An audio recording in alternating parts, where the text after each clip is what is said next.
Azad Samaj party के राष्ट्रीय अध्यक्ष चंद्रशेखर आजाद बसपा सुप्रीमो मायावती को जवाब देंगे। क्या बसपा सुप्रीमो पर पलटवार करेंगे? एक बड़ा किस्सा उत्तर प्रदेश की राजनीति में 3 से 4 पार्टियों के भीतर चल रहा है। एक मांग है जो सभी पार्टियों की है, लेकिन इस मांग के बीच में बहुजन समाज पार्टी के अध्यक्ष मायावती ने साफ कर दिया है कि वो सिर्फ और सिर्फ राजनीतिक लाभ के लिए एक नाम का इस्तेमाल कर रहे हैं। दरअसल मामला है कांशी राम को लेकर। कांशी राम की जयंती के मौके पर हम सबने देखा कि कैसे समाजवादी पार्टी से लेकर कांग्रेस पार्टी और आजाद समाज पार्टी से लेकर बहुजन समाज पार्टी तक ने सबने कांशी राम की जयंती पर अपने अलग अलग अंदाज में उन्हें श्रद्धांजलि दी। कोई पीड़ित दिवस मनाकर, कोई सामाजिक परिवर्तन कर कर, तो कोई बाराबंकी में भाषण देकर, तो कोई लखनऊ चलो का नारा देकर।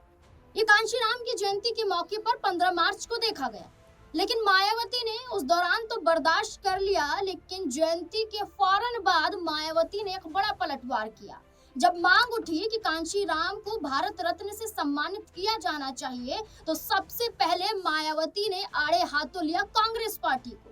उनका कहना था कि जब कांग्रेस केंद्र में थी तब तक तो भारत रत्न से सम्मानित करने की बात कांग्रेस के मुंह पर कभी नहीं आई, राहुल गांधी के मुंह पर कभी नहीं आई, कांग्रेस वासियों के जरिए नहीं कहा गया। लेकिन अब जब दूसरे दल की सरकार है तो आप मांग उठा रहे हैं कि भारत रत्न से सम्मानित किया जाना चाहिए।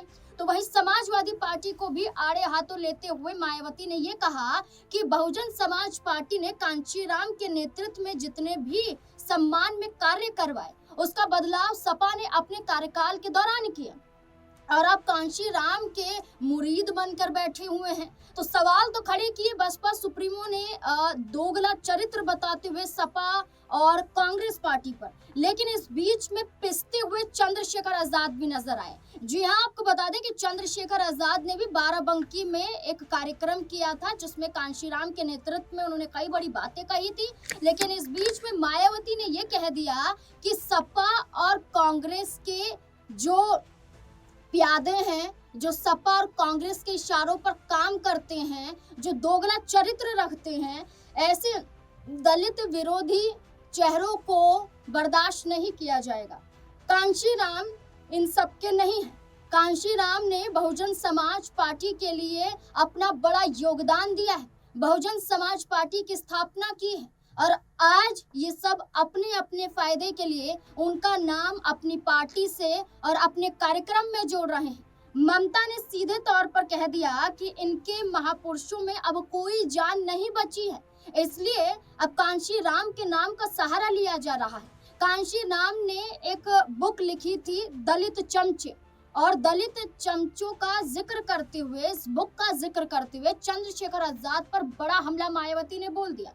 उन्होंने कहा कि चमचा युग लिखा गया था ये किताब कांशी राम के जरिए, और इसके नेतृत्व में दलित चमचे बताते हुए चंद्रशेखर आजाद को मायावती ने घेरा और कहा कि सपा कांग्रेस के इशारों पर काम कर रहे हैं, ये दलित चमचे हैं, ये चंद्रशेखर आजाद है जो सिर्फ और सिर्फ बसपा को तोड़ना चाहते हैं, जो चाहते हैं कि सिर्फ बीएसपी को खत्म कर दिया जाए। लेकिन जिस कांशी राम ने बीएसपी की नींव रखी वो जीते जी उसे नहीं उखाड़ पाए, तो अब क्या उखाड़ पाएंगे। सीधे तौर पर दलित विरोधी पार्टियों में चंद्रशेखर आजाद का नाम लिया और चंद्रशेखर आजाद को दलित चमचा मायावती ने बताया। तो क्या अब मायावती को जवाब चंद्रशेखर आजाद दे सकते हैं? क्योंकि जवाब देने में तो चंद्रशेखर आजाद माहिर नजर आए। जब बाराबंकी में रैली का आयोजन हुआ था, उनके काफिले पर पथराव किया गया, उनके कार्यक्रम में रिवॉल्वर लेकर एक व्यक्ति घुस आया, इस बीच में करनी सेना की धमकी भी, लेकिन भारतीय जनता पार्टी पर सबसे बड़ा हमला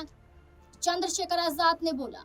उनका सीधे तौर पर कहना था कि मैं बीजेपी के साथ गठबंधन नहीं कर सकता हूं, बीजेपी के साथ नहीं जाऊंगा, क्योंकि बीजेपी सिर्फ एक विचारधारा पर चलती है, वो विचारधारा मेरी नहीं है। अब चंद्रशेखर आजाद ने संकेत दिया कि वो विपक्ष के किसी भी दल के साथ अपना गठबंधन कर सकते हैं, लेकिन बसपा सुप्रीमो मायावती का ये कह देना कि वो दलित चमचे हैं, सिर्फ और सिर्फ दलितों की राजनीति अपने फायदे के लिए कर रहे हैं, तो ऐसे में बड़ा सवाल ये खड़ा होता है कि अब क्या होगा, क्या चंद्रशेखर आजाद कोई जवाब देते हुए नजर आएंगे। इस बीच में कई पुराने मायावती के बयान भी सामने आते हैं, जहां वो अन्य दल को घेरती हुई नजर आती हैं और ये कहती हैं कि वो किसी के साथ नहीं जाएंगी, वो अकेले अपने दम पर चुनाव लड़ेंगी। और क्या कुछ मायावती ने उन दौरान कहा था, सुनिए जरा। इनकी घिनौनी साजिश में पड़कर इस प्रकार की फर्जी उड़ान भरकर अपना समय और इमेज दोनों बर्बाद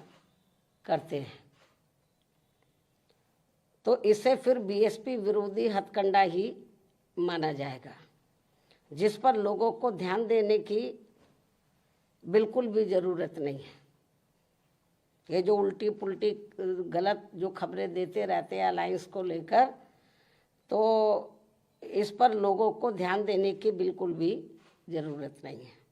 वैसे भी बीएसपी के लोगों को ये अच्छी तरह से मालूम है कि कांग्रेस, सपा व भाजपा आदि इन पार्टियों की सोच संकीर्ण व परम पूज्य बाबा साहब डॉक्टर भीमराव अम्बेडकर विरोधी होने के कारण इनका अम्बेडकरवादी बीएसपी से गठबंधन करने की नीति केवल इनके वोटों का राजनीतिक व चुनावी स्वार्थ है तथा इनसे गठबंधन करने से बीएसपी को केवल नुकसान ही नुकसान होता है, फायदा नहीं।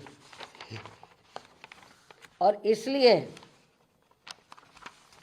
बीएसपी के लोग अपने 2027 के मिशन में अकेले ही पूरे जी जान से लगे हुए हैं, जिस पर से उन लोगों का ध्यान भटकाने के लिए ही इस प्रकार की घिनौनी साजिशें ये लोग करते रहते हैं। ऐसे में पार्टी के सभी लोगों से यही अनुरोध है कि वे ऐसी अनर्गल व मनगढ़ंत बातों पर कतई। मायावती ने उन दौरान ये तो कह दिया कि एकला चलो की राजनीति पर जाएंगे। सपा के साथ गठबंधन करके लोकसभा चुनाव में उन्होंने देख लिया था और किस तरीके से सपा ने बीएसपी का फायदा उठाया था। अब बहुजन समाज पार्टी कहती है कि हम किसी के साथ नहीं जाएंगे और उत्तर प्रदेश में खास तौर पर दलित, मुस्लिम और स्वर्ण वर्ग को साधने के लिए मायावती ने एक अलग से प्लान तैयार कर लिया है। अब इसमें चंद्रशेखर आजाद को जो दलित चमचा कहा गया है, ये सबसे बड़ा आरोप माना जा रहा है, सबसे बड़ा विरोध माना जा रहा है कि आपने सीधे सीधे तौर पर यहाँ आपत्तिजनक शब्दों का इस्तेमाल कर दिया, यानी कि दलित चमचा बता दिया, वो चमचा जो सिर्फ दलितों का इस्तेमाल कर रहा है। अब ऐसे में हर कोई ये जानना चाहता है कि जिन्हें सम्मान पूर्वक बहन जी चंद्रशेखर आजाद कहते हैं, जहाँ चंद्रशेखर आजाद कहते हैं कि हम मायावती का बहुत सम्मान करते हैं, कदर करते हैं, क्या अब ऐसे में पलटवार करेंगे, मुंहतोड़ जवाब देते हुए मायावती को नजर आएंगे या फिर नहीं? आपको क्या लगता है कि चंद्रशेखर आजाद को पलटवार करना चाहिए, जवाब देना चाहिए? अपनी राय कमेंट सेक्शन में जरूर दें।